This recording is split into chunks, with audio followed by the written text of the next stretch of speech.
అందరం కలిసిమెలిసి ముందుకు పోవాలి.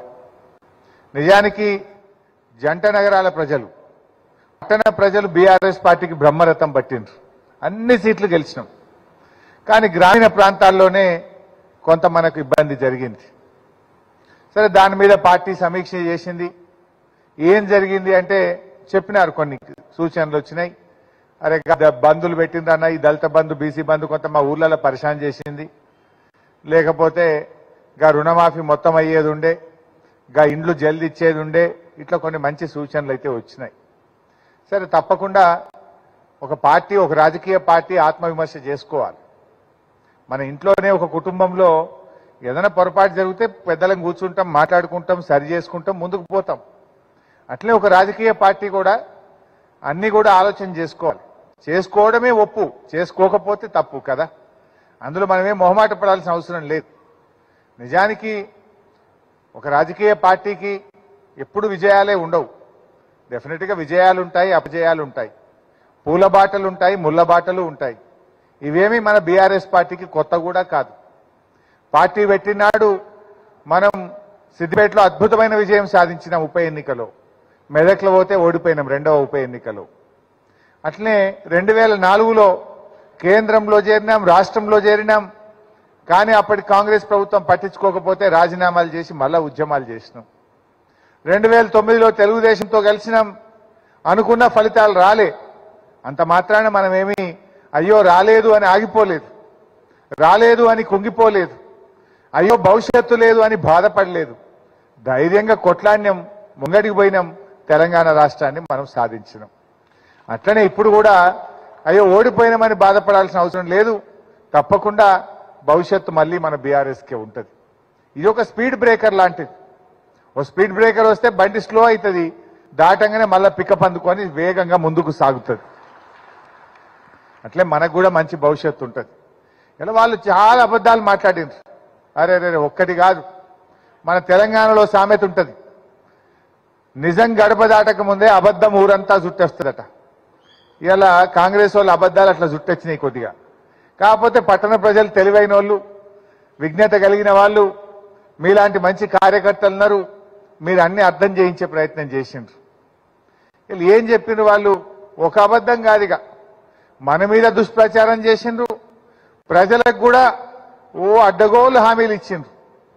ఇప్పుడు ఎప్పుడైనా మేము ఆ హామీల గురించి అడిగినామనుకో, అరే మీరు తొందరపడబడుతురేందే, ఇప్పుడే అడుగుతారా, మేము మొన్ననే వస్తాం అంటుండ్రు. మరి మీరే కదా డేట్లు పెట్టింది. ఎవరు పెట్టిండ్రు డేట్లు? ఫుల్ పేజ్ యాడ్లు ఇచ్చిండ్రు పేపర్లల్లా. ఎలక్షన్ల ముంగట హస్తం గుర్తుకు ఓటేయిండ్రి, ఫిబ్రవరి 1వ తారీఖు నాడు మేము గ్రూప్ 1 ఉద్యోగాలకు నోటిఫికేషన్ వేస్తామని ఫుల్ పేజ్ యాడ్లు వేసిండ్రా లేదా? మరి మొన్ననే ఫిబ్రవరి 1వ తారీఖు పోయింది. ఎక్కడున్నది గ్రూప్ 1 నోటిఫికేషన్? పాపం నమ్మి మోసం చేసిన వాళ్లకు, ఇవాళ నమ్మి ఓట్లు వేసిన వాళ్లకు మీరు మోసం చేసింది ఇవాళ కాంగ్రెస్ పార్టీ. ఎన్ని మాటలు చెప్పిండ్రు. ఒక ముసలవని పట్టుకొని అవ్వాని పెన్షన్ ఎంత అని అడిగిండ్రు. 2000 వస్తుంది బిడ్డ అంటే, ఇగో మళ్ళా నెల డిసెంబర్లో మా కాంగ్రెస్ వస్తుంది, మీకు 4000 పెన్షన్ ఇస్తుంది అన్నారు. డిసెంబర్ వాయే, జనవరి వాయే, ఫిబ్రవరికి వచ్చే 4000 కాదు కదా, ఉన్న 2000 కూడా దిక్కులేదు. మొన్న ఎవరో చెప్తున్నారు నిన్న పోతే నాకు, జనవరి నెలలో ఆ వృద్ధులకు, వితంతువులకు, వికలాంగులకు, ఎయిడ్స్ పేషెంట్లకు ఇచ్చేటువంటి ఆ 2000 పెన్షనే పడలేదట జనవరిలో. జనవరి నెల పెన్షన్ ఆగిపోయింది. మీరు 4000 ఇస్తామన్నారు. 4000 దేవుడేరు కానీ ఉన్న 2000 పడని పరిస్థితి వచ్చింది ఇలా కాంగ్రెస్ హయాంలో. ఆ రకంగా ఎన్ని చెప్పినారు.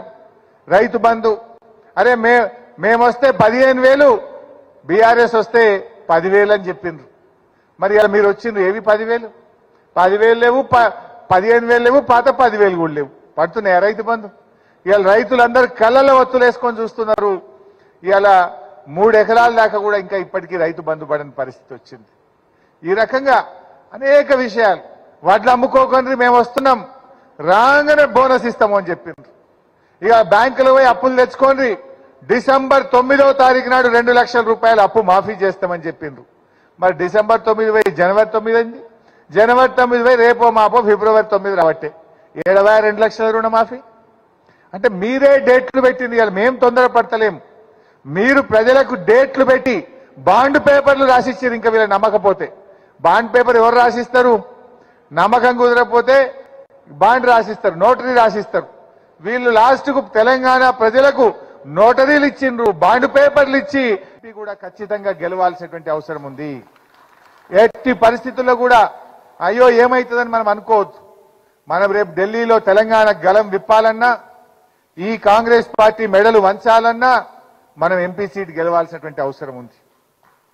రేపు మనకు ఎంపీ కూడా 5 కోట్ల ఫండ్స్ ఉంటాయి.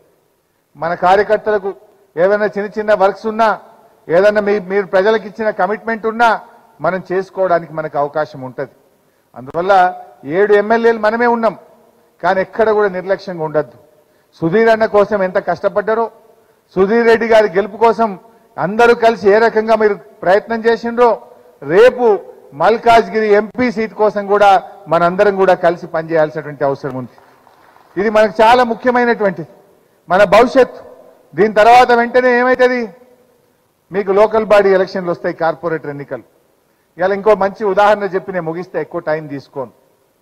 మనకు జిహెచ్ఎంసీ ఎన్నికల ముందు వరదలు వచ్చినాయి. వరదలు వస్తే ఏమైంది, ఇదే బీజేపీ వాళ్ళు వచ్చి మన ఎల్బీ నగర్లో మోటార్ సైకిల్ పోతే మోటార్ సైకిల్, కారు పోతే కారు, ఇల్లు పోతే ఇల్లు, గుండు పోతే గుండు, బండి పోతే బండి అన్నారు. అంటే ప్రజలు నమ్మిండ్రు, వాళ్ళకి గెలిపించిండ్రు. గెలిచినకేమైనా వచ్చింది, ఆ బండి రాలే, గుండు రాలే. తర్వాత బండకేసి కొడితే హైదరాబాద్ లో ఒక్క సీటు గెలవని పరిస్థితి ఇలా బీజేపీది మీరు చూసిండ్రు. రేపు కాంగ్రెస్ వాళ్ళ కథ కూడా గంతే.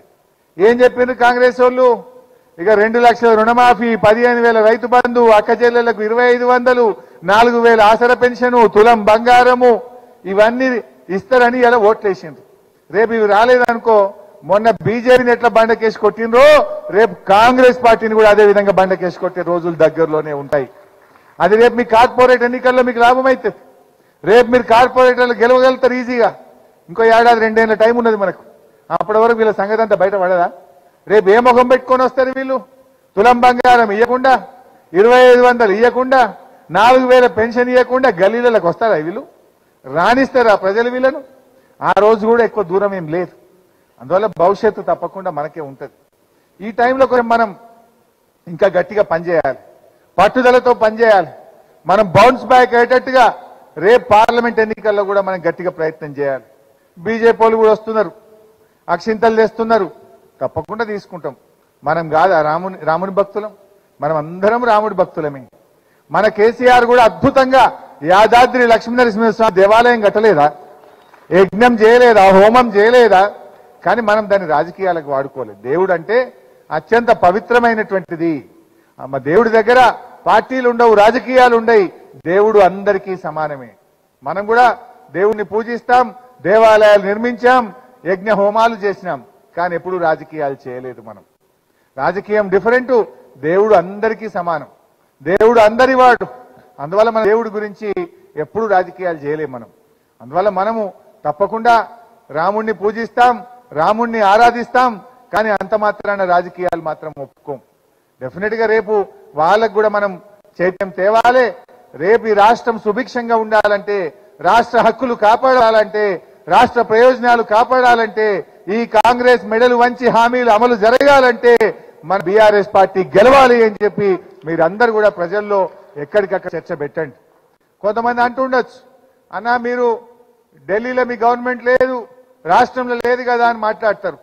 గల్లీలు ఎవడున్నా, ఢిల్లీలో ఎవడున్నా ఈ తెలంగాణ కోసం పోరాడేటోడు బీఆర్ఎస్ ఓడే, ఈ తెలంగాణ కోసం గొంతు విప్పేటోడు బీఆర్ఎస్ ఓడే, అందుకే బీఆర్ఎస్ గెలవాలి అనే విషయాన్ని కూడా మనం వాకింగ్ లో గాని, కిట్టి పార్టీల్లో గాని, ఫంక్షన్లలో గాని, మీటింగ్లో గాని, కాలనీ మీటింగ్ గాని, అపార్ట్మెంట్ మీటింగ్ గాని, గేటెడ్ కమ్యూనిటీ మీటింగ్ గాని అన్ని చోట్ల కూడా చర్చ పెట్టాల్సిందే. మనం గెలిస్తేనే ఈ హైదరాబాద్ భద్రంగా ఉంటది, ఈ హైదరాబాద్ అభివృద్ధి కొనసాగుతుంది, ఈ తెలంగాణ ప్రయోజనాల కోసం మనం పోరాడతాం అనేటువంటి విషయాన్ని మనం గట్టిగా ప్రజల్లోకి తీసుకుపోవాలి. అందువల్ల ఎవరో ఏదో చెప్పినంత మాత్రాన మనము ఎక్కడ కూడా డీలా పడద్దు, మీరెవరు అధైర్యపడద్దు. ఏ చిన్న ఇబ్బంది వచ్చినా హైదరాబాద్లోనే మనకు కావలసినంత మంది ఎమ్మెల్యేలు ఉన్నారు, మేమందరం ఉన్నాం. ఎక్కడైనా అక్రమ కేసులు పెట్టినా, మన కార్యకర్తల్ని వేధించినా అవసరమైతే సుధీర్ అన్నకు చెప్పండి, మేమందరం కూడా వచ్చి మిమ్మల్ని కాపాడుకుంటాం, మీకు రక్షణ కవచంగా నిలుస్తాం. ఎవరం కూడా మనం వెనుకకు చూసేది లేదు. అట్లా నిజంగా వెనుకకు చూస్తే తెలంగాణ వచ్చినా అయ్యాలా? అట్లా అధైర్యపడితే ఈ రాష్ట్రం వచ్చినా మనకి ఈరోజు అది మన పార్టీ పుట్టుకలోనే లేదు. అదే పట్టుదలతో ముందుకు పోదాం. విల్ కమ్ బ్యాక్, తప్పకుండా విల్ బౌన్స్ బ్యాక్. దానికోసం అందరం కలిసికట్టుగా ముందుకు పోవాలి.